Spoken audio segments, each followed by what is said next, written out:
You know what time it is. Marvin Devine, Hoover, Axel, and you know how we do.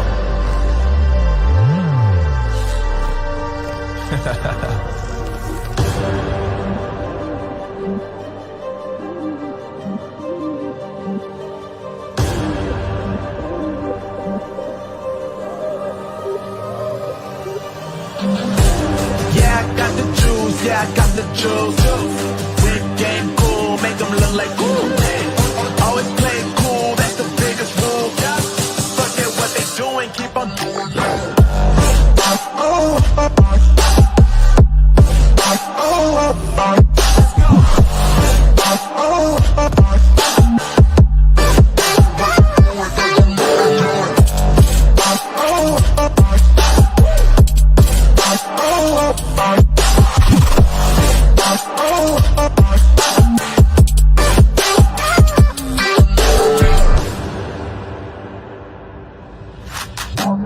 I've been making loot since like 22. Ask me how I made it right here in the booth. I'm always pursued cause of what I pursue. That's greatness, yeah, I gotta make it, I got things to lose. Boy, wanna get in my crew, but you can't get in my crew. Me, Axel, and Hoover, way too fireable. When this joint drop, better call the troops. And when you hear the drop, better raise the roof. Better raise the roof.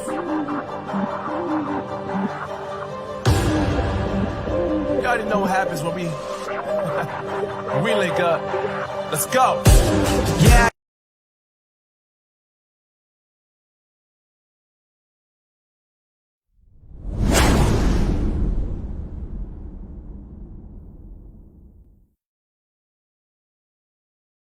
Y'all ready for this? Yeah.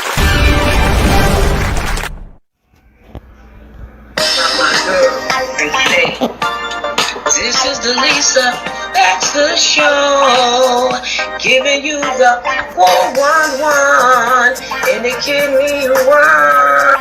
My girl, and say, this is.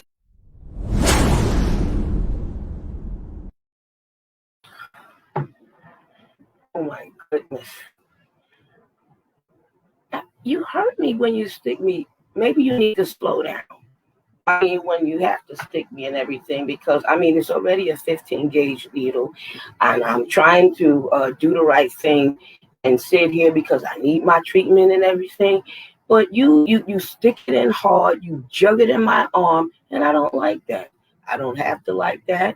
And I might want to speak to somebody because I'm not liking that. Now, if you're upset, I don't like anybody to put me up on that's upset, having a bad day, or practice on me. Not unless I give you permission to practice on me, because I know people have to learn, but I just don't feel like being in an assembly line or a guinea pig at this time. All right? So just be careful of what you, no, matter of fact, no. I want him. He's always been good. Thank you. Can you come over here, Tamika, please come in over here and deal with me, because this person, I don't know what's going on with her today. She's not usually this bad, but I don't know. I'm just not liking it, but I know. This is the Lisa Baxter Show, giving you the 411 in the kidney world. Hello, everybody. Happy Sunday. Happy 4th of July. Oh, it's good to talk to you and see you and everything like that. Thank you for tuning in. Just before I really start the show, just, give you a couple of little tidbits. I got my new earbuds. I got my old ones over there, but I got my new earbuds in. So sometimes you need some. I bought it for my phone, but I can also use it for my laptop.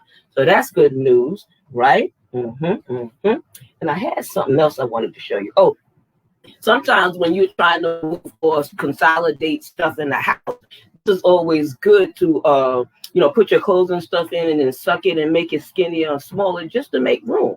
Because sometimes we live in small parts. Some people just have a room or just have a small place that they live in. So it's always good, that you have your stuff or get your stuff. This is one of the bags I got at the community fair that I was. went to a resource fair for the young people, and it's called the assembly, the community board was given it. And then, you know, you got your community board and you got the district 19 and the community board. So, you know, it's always good to get involved in those things in your neighborhood. And you could bring kidney awareness there in those different places that you visit and go to or have a day at.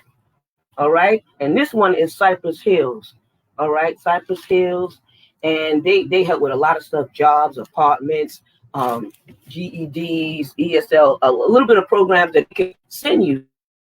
All right. So Cypress Hill Local Development Corp is in Brooklyn, and their number is 833-429-7737. I will put it in the chat later on, but I just wanted to talk to you about it first. Put it out there, let you know somebody's out there need help, and somebody want help and resources. Okay, so this is what we want to give you. All right, let's get this show going. Let's get this show started. And thank you, Jared, for producing the show tonight. I appreciate you very much. Tell your family thanks. Okay, now I would like to introduce my guest. This guest that I have on the show tonight, she has her own foundation. All right. And this foundation that she started is a gem of a foundation. I mean, she's really out there for the community and everything. At RDT, right? All right. Bright Light Foundation is called, and her name is Annie Gibbs. And we're welcoming Annie Gibbs to the show. She's out there doing her thing and giving up stuff for the community. I ain't mad at her. I'm gonna let her tell her own story. Welcome, Annie Gibbs, to the Lisa Baxter Show. Whoop whoop!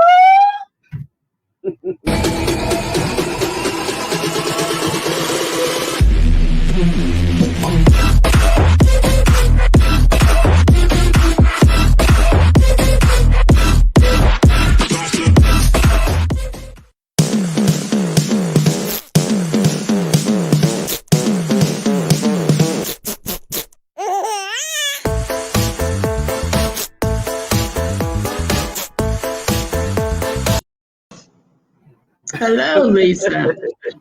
Hi, welcome. Thank you. I'm so glad you're doing the show tonight, and I know it's it's 4th of July and everything like that. I have my family all over the house downstairs. I keep telling them be cool or be quiet down there, but they know it's the show and everything, and they support me, so I ain't mad at them. Hopefully nobody busts in here. But anyway, I'm so glad you're doing the show tonight, and I want so many people to hear about what you're doing and how you do it and everything like that. So before that, before you started your foundation, what else or what job did you hold before you started it or while you're still doing it? Oh, I've been in the insurance industry for 20 years. I did life insurance, the property and casualty. In 98, I went to Hondros College and I received those 2 licenses. So that's a 20-year career, after working in a factory. The first 20 I worked, and then so I started a new career after that. Well, I know how it is to work in a factory. I worked in a factory too. I worked as a waitress and, a lot of other jobs before I got to the job or the job I decided to either retire at. Learn something from this job, So insurance, that's very interesting. What did you do in the factory job? In the factory job, it was an aluminum factory, and that actually I came out of high school and went there. So that was one of my first jobs I had, and I actually stuck to it for those years. Wow. So, yeah, it was interesting. It was hard work at some places, but I learned a lot. And, it gave me that foundation to want to have a good work ethic, so. Oh, wow. Well, that's good. You had longevity at your job. Yes. You know what I mean? Mm-hmm. That's a good thing. That's always a good thing. I don't believe in jumping around from job to job, but when I was younger, I noticed I had about 2 years and I was gone. 2 years I was gone. I didn't know what that was about, but I changed down the line, and you live and you learn. That's all too. Absolutely. You live and you learn. I'm not saying that. Yes, absolutely. Yeah. I'm not saying that I've never done anything else. I have, done several other jobs, you fill the gaps when you need to. So the insurance was actually, the top of the echelon of my work, because I was a district training manager with Farmers Insurance. So that was a great experience, but it didn't last as long as I would have liked it to. Oh, okay. All right. So insurance.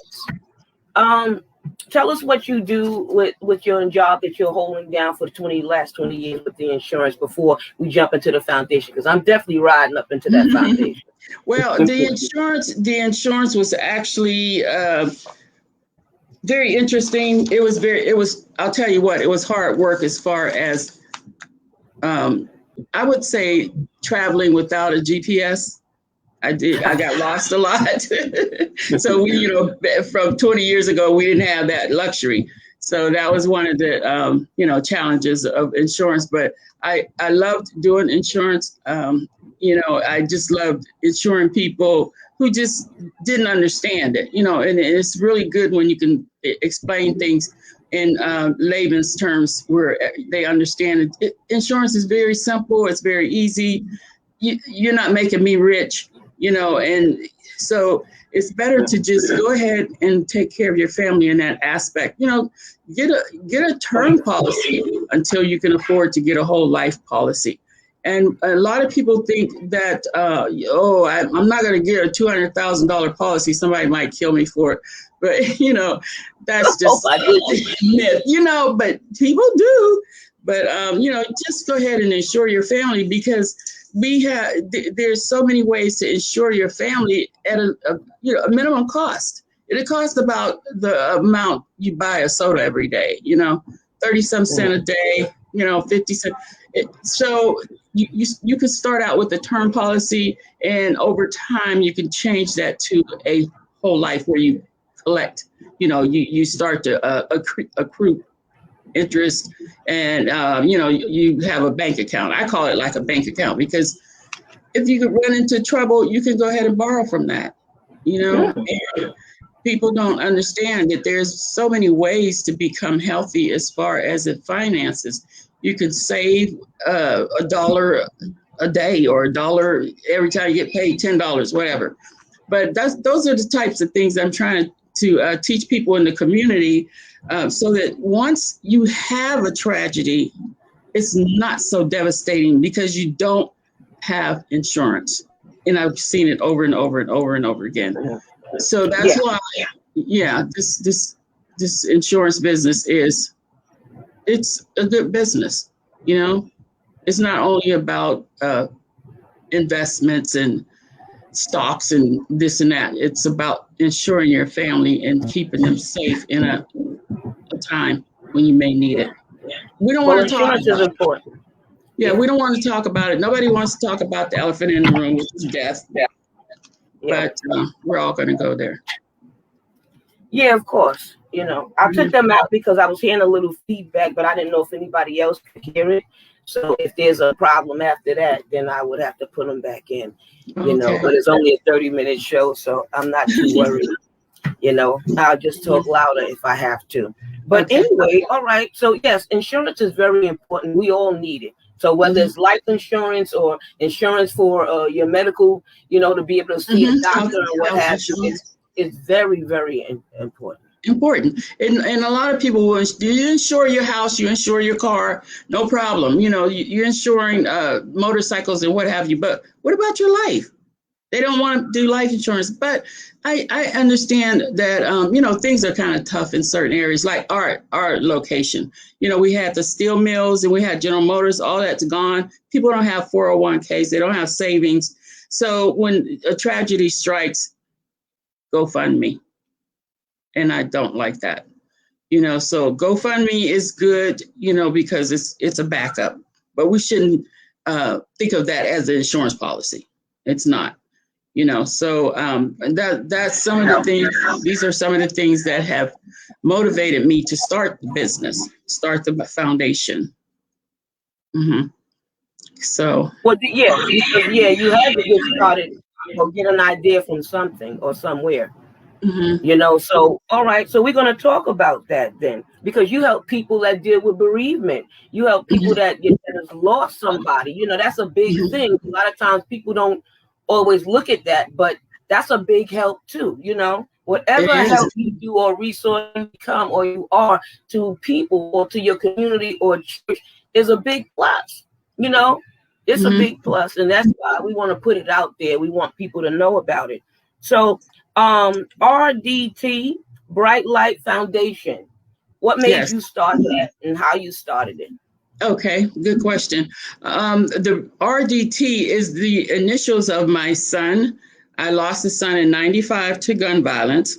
And this is my way of honoring him. That's the only thing I can do at this point is honor him, honor his memory. So I decided after insurance for years and seeing how the community's getting more violent and people are not prepared. So this is something that would fill gaps when you don't have that structure in place. Okay, so you think about it. There's help for utilities, there's help for rent, there's help for food, there's help for clothing. But when you come down to what we really need help for in the end, there's no agency for it. So I thought to myself, after I lost a nephew in 2016, gun violence again. He was 30, mine was 17. So Brandon, his mom is my sister, and my sister had passed away already. So her husband was holding the fort down, and he did the best he could. You know, Brandon was, he was affected pretty bad about his mom's death. So Brandon went out searching for friends anyway. In the interim, he got killed. His friends turned on him, and so that funeral was the saddest thing I have ever seen. First of all, his dad had to scrape together the money to get the funeral done. After the funeral, okay, people usually bring dinners and bring food to the house, what have you, and you have dinner after the funeral. Well, we went into the venue, which wasn't great. There were maybe 5 dishes. No, I don't think it's that many. 4 or 5 dishes on a table.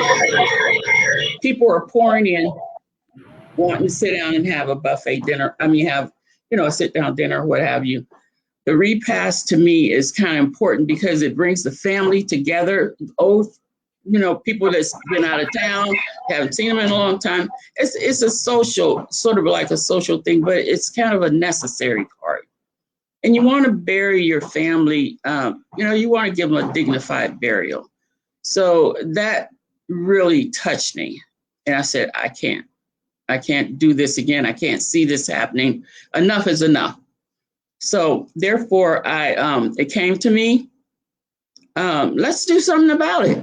People were talking and everything, but nobody's doing anything. Let's do something about it. I created this foundation in 2019, July. That was before the pandemic. So with that, I went ahead and did the 501(c)(3), and I have an office. I have a board of directors, 8-panel board of directors, and we meet and discuss things. And I have a brick and mortar location where I can have the repast dinners there. I have my office is there, and there's a classroom there. So everything I need is right there in that building. And it's at 421 and a half North Avenue in Youngstown, Ohio. So from that point, I just want to say this is a necessary business in this area. I know it's violence everywhere. We just don't know how to stop it. But my mayor, this is a city of only 64,000 people. Okay, so in 2 years, 50 murders. I mean, in the last year was 35, I think is at the end of the year, 35 murders. This year already we're at 37. So this is ridiculous, and people are not prepared. You're not prepared for that. And so that's just where I step in. Before a tragedy, we try to teach the insurance, to insure your family.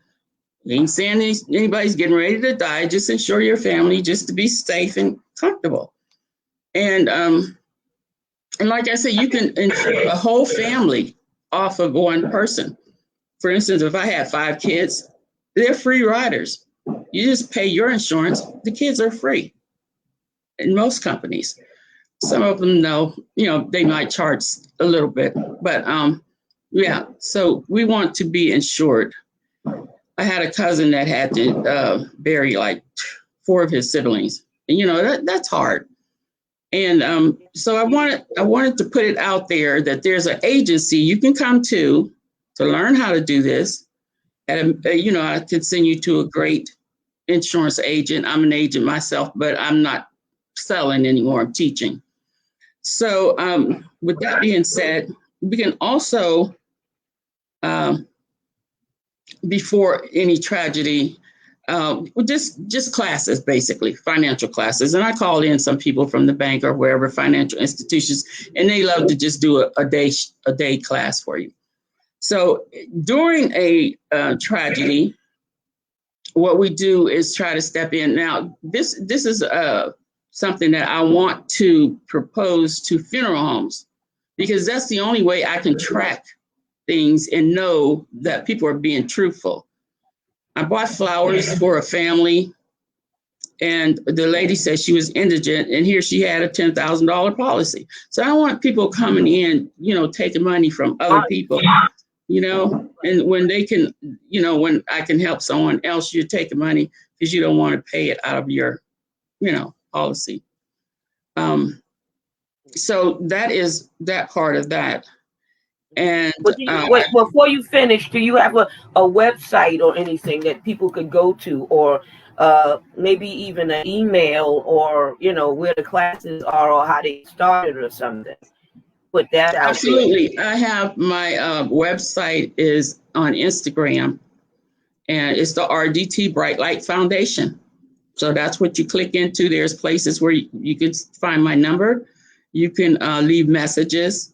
And if you really need to get a hold of me, just email me at Annie Gibb 1955 @gmail.com, or Annie Gibbs with the S on it, 959 @yahoo.com. And I prefer emails because, I'm more apt to be into that, that screen, doing emails and checking them and what have you. I got you on Facebook when I saw you on Facebook. Yeah, I have. And Yeah, the issue. Facebook. I'm sorry. I have Facebook and I have Instagram. I apologize. But, I told people don't call me. So this is where you can contact me. Okay. I like to add.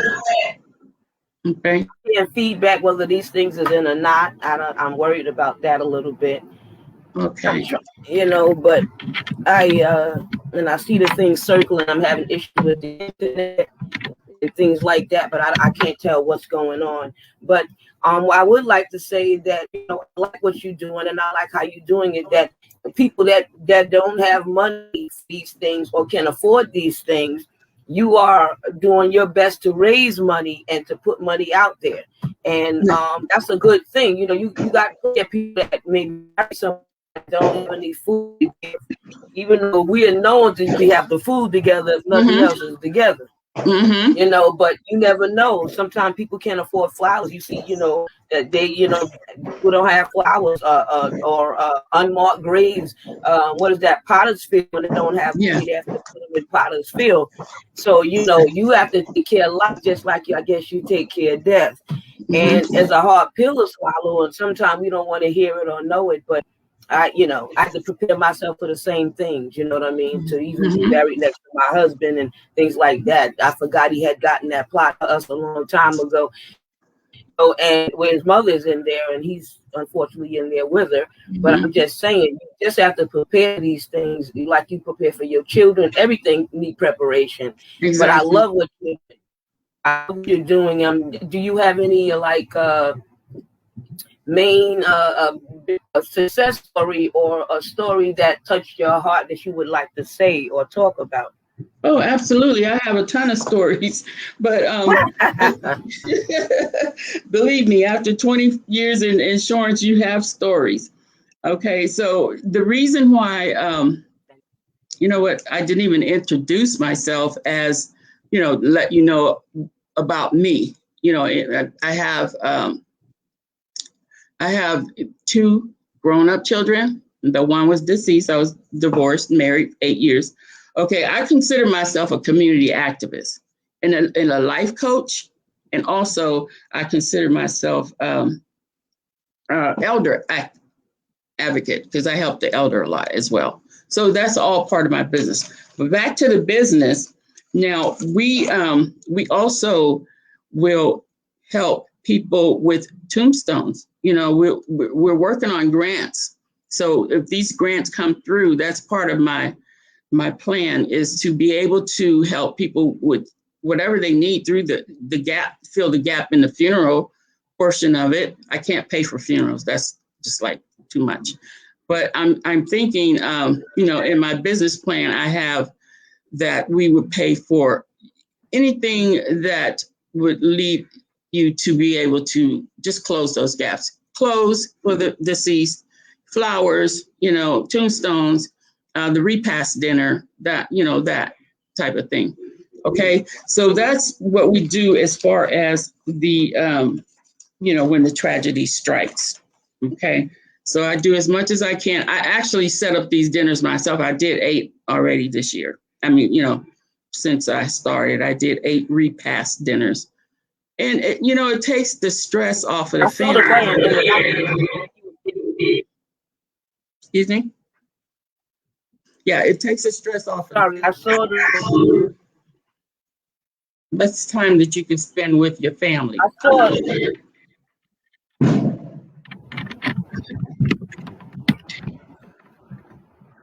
I saw your flower that you was giving out, that you was giving away, giving had death in the family. Mm-hmm. So we do a lot of things like that. I thought it was a beautiful picture. Mm-hmm. And so we do a lot of things like that, and then it comes down to the fundraising. Well, talk about it. That's part of what I do after. Say everything is said and done. The deceased has been buried.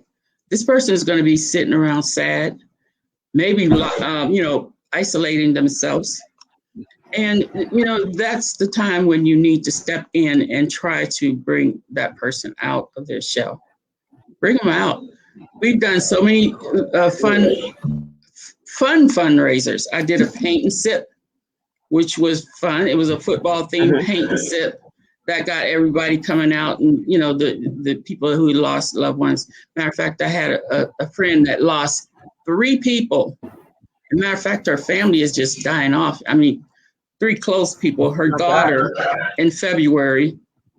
Well, her husband had already passed a year before, and then her daughter in February, and her sister in August.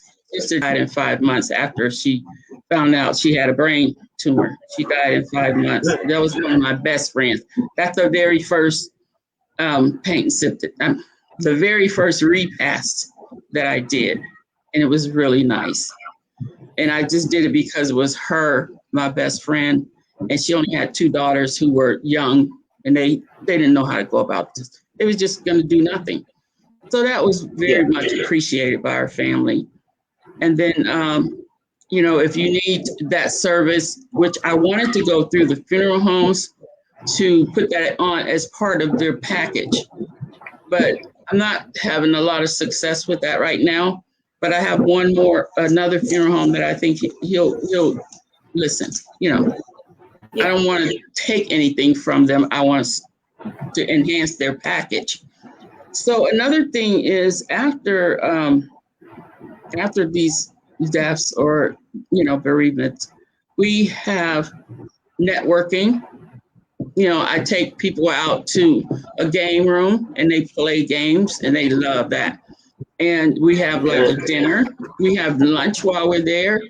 And they be calling me, are we going to the spot? We're going to the spot. So it's something that, get people out and they really enjoy it. And so we also had Christmas party. I spent a lot of money last year, but I don't care. It was nice to just see people so happy. And, we do crafts and classes and stuff like that. So that's great. Yeah. And so there is a word for people like me and you. Do you know what it is? Tell me.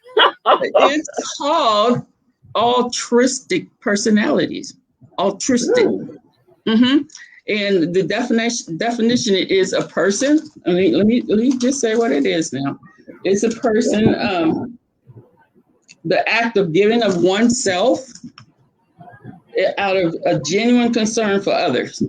Genuine concern for other people. It is somewhat genetic coded. It's inherited from my grandma. That's where I get it from. Sometimes, I wonder about it. It changes you when you volunteer or you do something good for people. I could care less about publicity. I want publicity now so people will know what I'm doing. But as far as, all out in public doing, no, that's not me. I'm a behind the scenes kind of person. But anyway, that's what it is. And it's out of just me. I don't know why. I don't even care about the money or anything. It's just I like to help people, and I think it's a good thing for the community because you creative. Mm-hmm. You creative. You got something to offer. You put it out there. I mean, it might be a hard time in the sad time, but to kill some stress and the worry, actually even take them out or plan an event. That's a big thing, and that's a good thing, and that's a needed thing. That's therapeutic. You know what I mean? That's what I do when somebody passed. I don't mind being around with all the action, all the people around, but really things start bothering you when everybody's gone. And you see the reality sets in and stuff like that. So that's when I use the phone call, or I go to your house and start cooking or seeing what's needed. I just look around and see that something's needed. Maybe your house needs cleaning or laundry. You might forget those things when you go into depression, when you lose a loved one or somebody. Exactly. You know what I mean? So I went through it. That's why I know when my son passed, I stayed in bed 6 months. I mean, I was useless. It's a shock to your body and your mind, It really is. It really is. When my husband died, I thought I would never get out of that hole. I felt like I couldn't get out. I tried everything. All the things I do to help people, I was trying to use it on myself, and I couldn't hardly get it to work. And I couldn't stay focused to help myself. I didn't help anybody else but me. And that's sad. And I don't understand why I'm like that or what happened. But that's the way it is. But I did a lot of praying and a lot of trusting God, and that's how I was able to see. And some of my church and my family came to my rescue, and they had to, help me get out of that whole work was therapeutic, helping others. That's the worst thing is to get stuck in there and not even get out. Don't even try. Some people just want to be there, like leave me alone.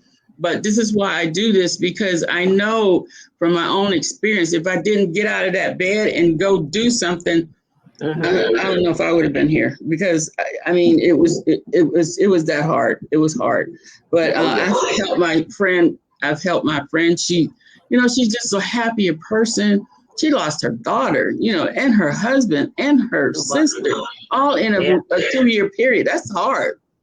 It is. So, It is. It really is. I had a 2-year. In 2 years, we had lost 11 people in the family, and that was hard, including my parents, my grandmother, and everything.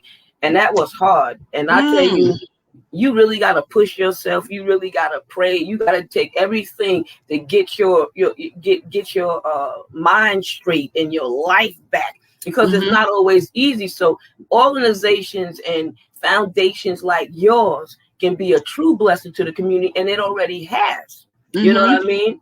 And I hope, you know, and I'm just glad you came on the show. You didn't know me from anything, and I contacted you and you came on the show. I'm appreciating that about you. And I really thank you so much for what you're doing for other people, because it's a needed thing and something that's really not heard of.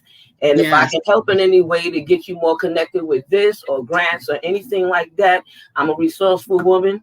And I will help anything and anybody for free. I'm not trying to make any money of it or out of it, you know, but I am glad that you're out there. I'm glad that you're doing this kind of thing. And I'm glad you put out there what, if somebody out there was trying to do what you're doing or start what you're doing or anything, what advice or how would you encourage them for doing this type of foundation or making this big fat step? Well, the hardest part is to get my publicity, you know, out there. I can do the local radio stations and TV, but it's hard to get in. Some people think you just want to be on TV. No, that's not it. You know, so it's hard to get in locally. And they will come out to events and, you know, tape that and put it on the news, on the 6 o'clock news. But my advice would be, don't jump out there and do things that cost you money.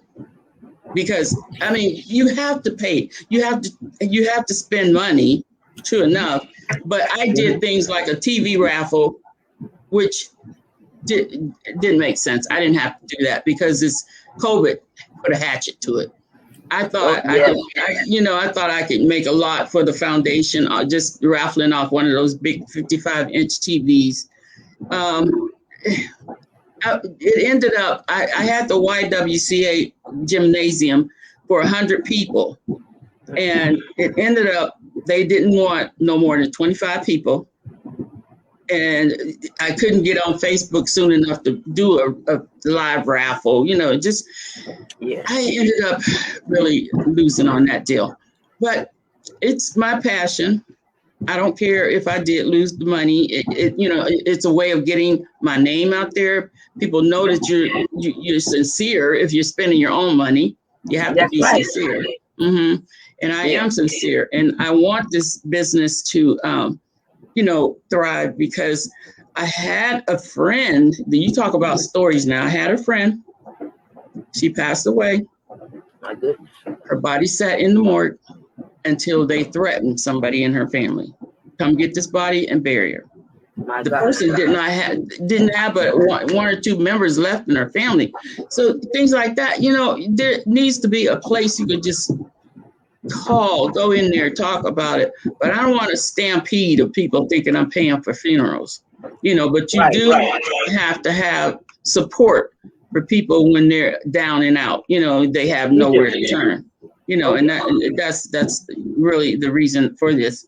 And so another thing is that I just found out recently, and I'm going to try to capitalize on this, is that our city just received $82 million towards All America, just revitalizing the area and coming up with issues that need to be taken care of. So they had a meeting last Wednesday. The higher ups. Oh no! What happened, Annie?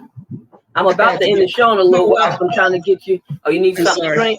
Yes. Gotta keep it all around you. I know. I got everything around me because stuff happens. Your throat get parched. Yeah, and everything like that. You know. Yeah, you got to use your own money. I've used all my own money to do the shows and stuff like that. And you just got to, for Blessed Kidney Connections, my company, I used all my money all the time. Yeah. You know what I mean? So we're not complaining about that. We're just. No, but it's a true thing. I'm agreeing with you. Yeah, I understand. Because people think that I have these big grants and all this stuff. I'm sitting on money and I'm doing this because I want to make money from them. It's not even about that. And so the city received all this money, and they had a closed door meeting. So we don't know what the money's going towards, probably the infrastructure or whatever. But I want to see if I can speak with the mayor, put this in his ear, and see what comes out of that. We have Mayor Tito Brown. He was reelected, and we have a new chief of police as well. So, and they know in Ohio. Ohio. Youngstown, Ohio. A lot of crime out there. Oh, Youngstown, Ohio. We're like 60 miles southeast of Cleveland, and right on the Pennsylvania border, like 40 miles east of Akron.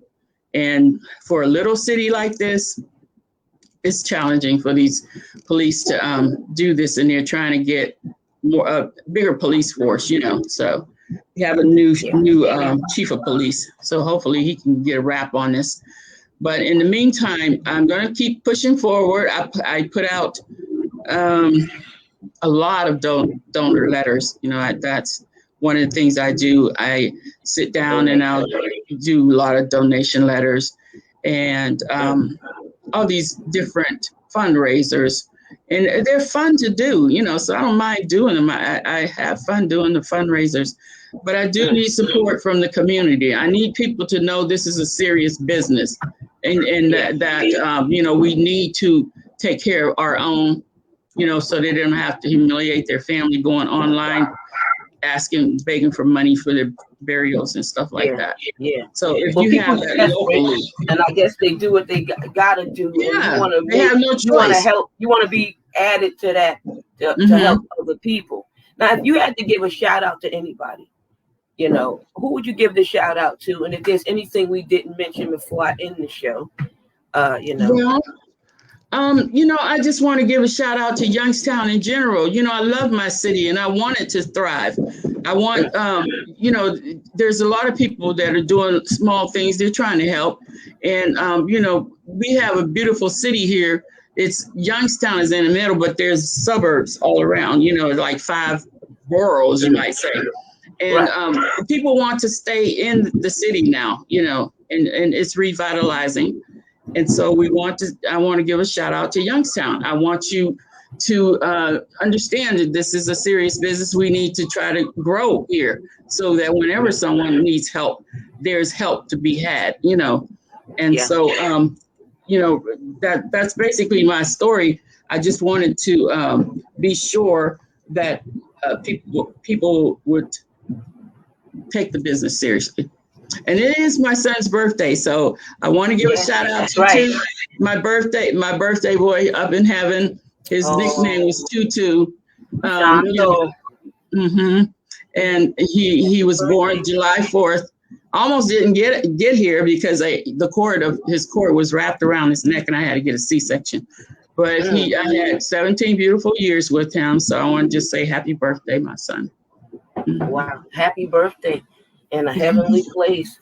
Yes. I mean, you took a tragic thing and birthed something out of it. And a lot of times, sometimes people will crawl up and die or forget about it or stay in a certain way, but you took that and birthed something out of it. And I'm sure he would be proud of you. And I'm glad that God is smiling on you and helping you with this thing, and protecting you where you live because of what you said about the stuff that's going on out there and so much death all around. But I thank God that you are a beacon and a shining light in that place. And you come on, girl, you got it going, and God's gonna rain on it, and it's gonna bless it. So you don't have anything to worry about because he got you, he got this, and he got the situation.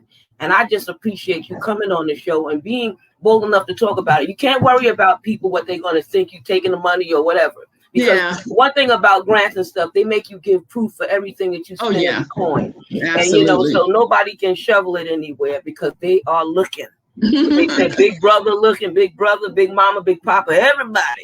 You know what I'm saying? So I appreciate what you're doing and what you're trying to do. And I hope we didn't miss anything. And I thank you for taking this time out because I'm sure, people are around and family. And I still hear fireworks while I'm talking to you and everything like that. I don't know if they left or not, you know what I mean?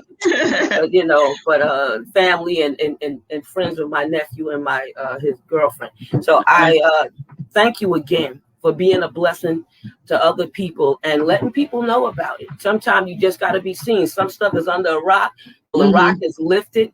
So don't worry anything about it. Feel free to put your information in the chat. I'm going back to watch the show because I always go, when I finish the show, I go back and watch it and put things that's needed in there. And stuff like that. You know?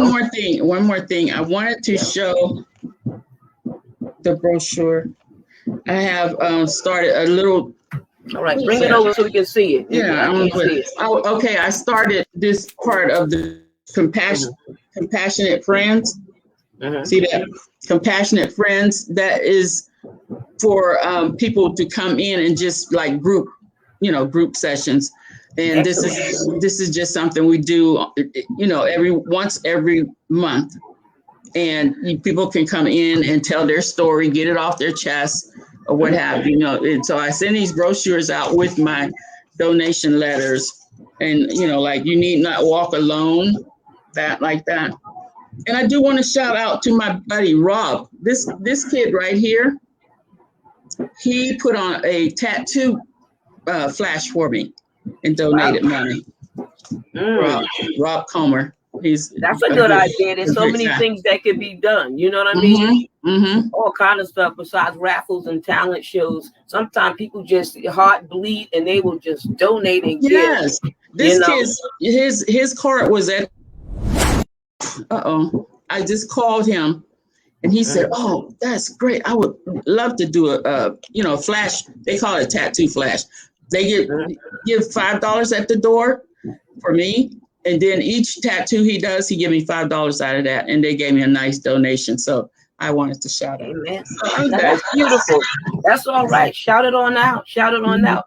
Well, I thank you once again. You've done a fantabulous job. Keep up the great work. Continue to let God use you and stuff like that. Continue to be a beacon, a light, be the salt where the salt is needed. So thank you once again. Enjoy your evening and your extra day off. If I have tomorrow off, thank you, Jesus. So, and I haven't ate dinner, but I'm fine. But thank you again, and blessings to you and your family and all the people out there that may be dealing with bereavement. Hopefully, you may spark something up in other states, because sometimes all it takes is one thing started. Maybe other states need to maybe hook with you or learn from you. Might to be the starter, the flamethrower, the one that's running with the torch. Come on here. I ain't mad at you. You better go ahead. But you have a fantabulous night. Be well, and thank you once again. Thank you, Lisa. It was so nice to meet you. Thank you. Nice to meet you as well. Well, guys, you have heard it. You have heard it. All I can say is praise is comely for the upright. That's part of my scripture for the night. All right. So be well, be safe, have a wonderful time. V for victory. All right. Take care of your kidneys and they'll take care of you. Take care of yourself and you'll be taken care of. God got you. I love you and good night. Thanks for viewing. Peace.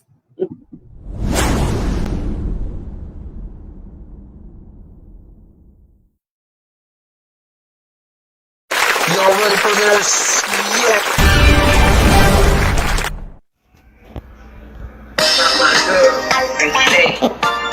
This is the Lisa Baxter Show, giving you the 411 and the kidney one.